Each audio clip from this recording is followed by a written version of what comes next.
The story of the three bears. Once upon a time, there were three brother bears who lived together in a house of their own in the woods. One of them was a little small wee bear, the second one was a middle-sized bear, and the third was a great huge bear. They each had a bowl for their porridge, a little bowl for the little small wee bear, a middle-sized bowl for the middle bear, and an enormous bowl for the great huge bear. Each of them had a chair to sit in, a little chair for the little small wee bear, a middle-sized chair for the middle bear, and a big chair for the great huge bear.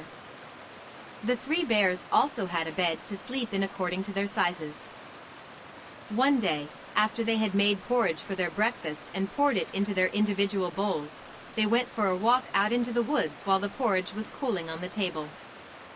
While they were walking, a little old woman came to the house. She could not have been a good honest old woman. First, she looked in at the window, then peeped in through the keyhole, and seeing nobody in the house, she turned the knob and went in. The door was not locked, because the bears were good bears, who did nobody harm and never suspected that anybody would harm them. So the little old woman opened the door and went in.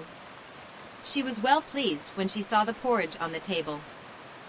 If she had been a good little old woman, she would have waited till the bears came home, and then, perhaps, they would have asked her to stay for breakfast, for they were indeed good bears, a little rough around the edges as one would expect. Perfect manners will never be a strong suit for wild bears. But, for what it's worth, they were very good-natured and hospitable. However, the little old woman was an impudent person and set about helping only herself. So first she tasted the porridge of the great huge bear, and that was too hot for her, and she said mean words about that. And then she tasted the porridge of the middle bear, and that was too cold for her, and she said another mean word about that too. And then she went to the porridge of the little small wee bear, and tasted that, and that was neither too hot, nor too cold, but just right, and she liked it so well that she ate it all up. But the naughty old woman said a mean word again about the little bowl of porridge, because it was not enough for her. Then the little old woman sat down in the chair of the great huge bear, and that was too hard for her. And then she sat down in the chair of the middle bear, and that was too soft for her. And then she sat down in the chair of the little small wee bear, which was neither too hard, nor too soft, but just right. So she seated herself in it, and there she sat till the bottom of the chair came out, and down she came plump upon the ground. This time the naughty old woman said a wicked word about that too. Then the little old woman went upstairs into the bedroom where the three bears slept. First, she laid upon the bed of the great huge bear, but that was too high at the head for her. And next, she laid upon the bed of the middle bear, and that was too high at the foot for her.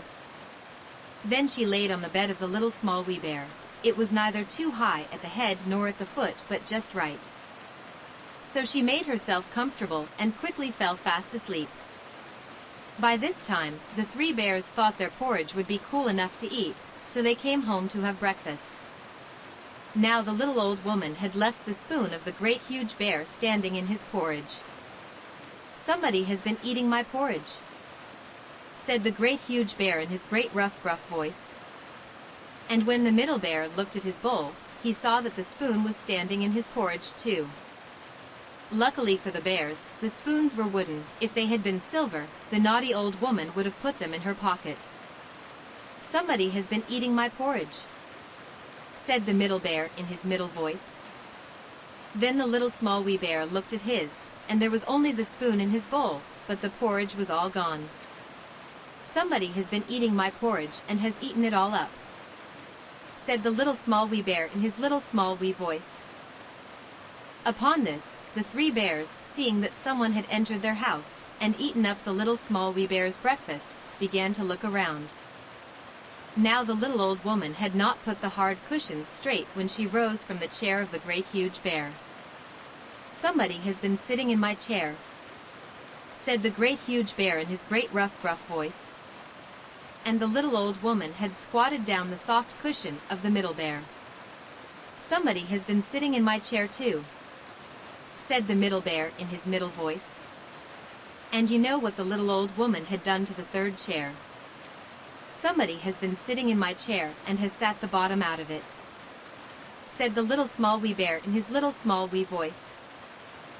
Then the three bears thought it necessary to make a further search of their home, so they went upstairs into their bedroom. Now the little old woman had pulled the pillow of the great huge bear out of its place. "Somebody has been lying in my bed," said the great huge bear in his great rough gruff voice. And the little old woman had pulled the covers of the middle bear out of its place.